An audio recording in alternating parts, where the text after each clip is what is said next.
Over the years, in fact, the last 10 years, one question which has predominantly been there in my entire existence as a transformational catalyst, a mentor, a life counselor, was how do I become a better version of myself?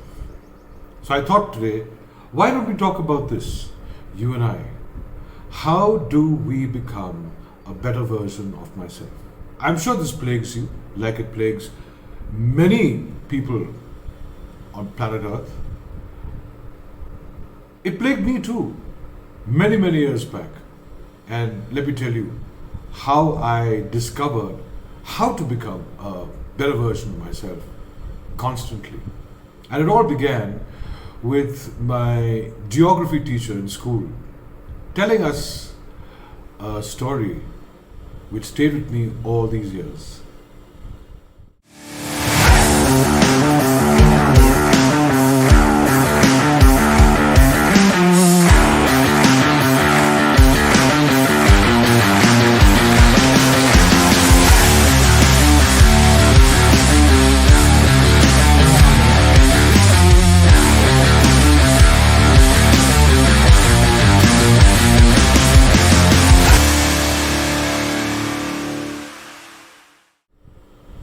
One late afternoon back in school, my geography teacher was not in the mood to actually teach, so she was in a very philosophical mood that afternoon.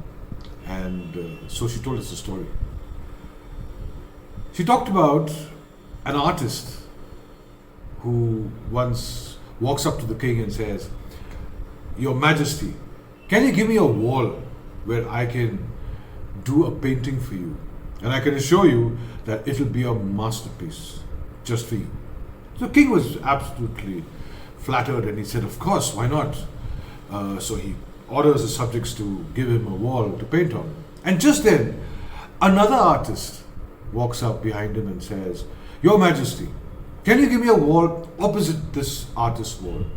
And I will create a masterpiece exactly in the same form this artist is going to do." So the king was rather surprised and he said, "Well, that's amazing. Sure, but what else do you need?" And he said, "Your Majesty, all you need to do is to put a heavy curtain between the two walls so that I can never get to see this artist's painting. And when you remove the curtain, you will see it will be an exact replica of what this artist will be doing." So the king was quite puzzled and he said, "Fair enough, if that's what you want." And he ordered subjects to give him a wall opposite the wall that the first artist was going to paint on. So the first artist lands up there with all his painting, all his paint colors and his palette and his brushes, everything. And the second artist just comes in with a bucket of water and a scrubber. And then they put the curtain in the center, and the work begins.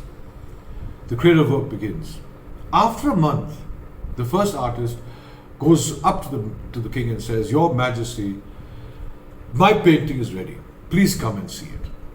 So the king is really excited now, and he really wants to have a look at this painting. So he goes up to the designated wall, and he is absolutely amazed at the beauty of that painting. Beautiful colors, blended amazingly into lovely pictorial creativity. And then he asks the other artist, he says, "Are you ready with your creation?" And he says, "Yes, Your Majesty. All you got to do is just remove the curtain that you put between us." So the king says, "Well, fair enough." He calls his guards and tells the guards, "Please remove the curtain." And the curtain is then removed. And the king is even more astonished to see that on that wall is an exact replica of the painting that is on the wall he's standing close to. And he says, "How did you do this?" And then he looks at the equipment that was used by both the artists. In one artist, he says he sees only colors and paintbrushes, palettes, and the others, he just sees a bucket of water and a scrubber. And then he goes up closely to the wall of the second artist, and he realizes that what the artist has done is he has scrubbed the wall so smooth and so clean that it is able to reflect the original painting done by the first artist. And that's where my geography teacher stopped and said, now it's up to you all to decide what do you think about the story. Well, majority of the students in class, they just thought it was a great gimmick that the second artist pulled off on the first artist. But I felt there was something deeper, because there was something within me trying to resonate with this entire story. And I kept trying to read in between the lines. What is it that this story was trying to tell me? And I kept thinking about it over the next few days, the next few weeks, the next few months. It just wouldn't get out of my system. And I just needed to know what is actually behind this story. Till one fine day, it dawned on me.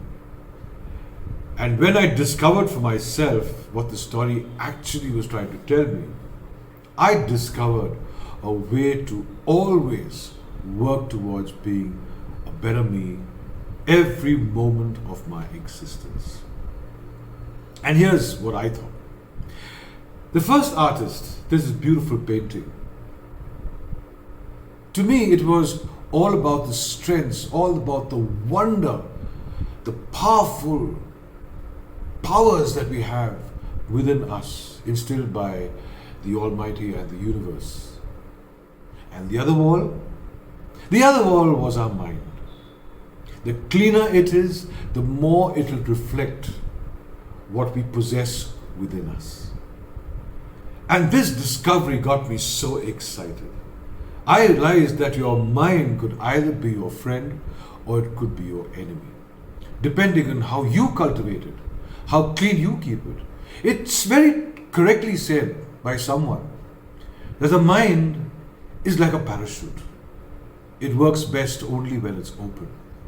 So if you keep your mind open, clean, polished, shining, you will be able to see in its reflection all those amazing, amazing, amazing powers that you have within you. Powers that can help you achieve anything in this world. Anything. Any goal you set, you can achieve. You can achieve the very purpose of your existence on planet Earth. As long as you take that mind of yours and keep it squeaky clean always. And when you do that, you will constantly become a better version of yourself.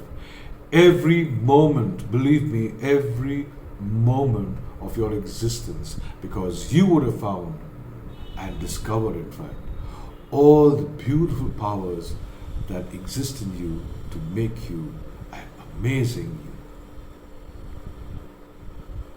Well then, this is your transformational catalyst, your mentor, your counselor, your friend, whatever you want me to be. This is Anand Nair signing off. Be with you soon, very soon, with another musings of an old maverick. And yes, thank you. Thank you for walking into the archives of my life.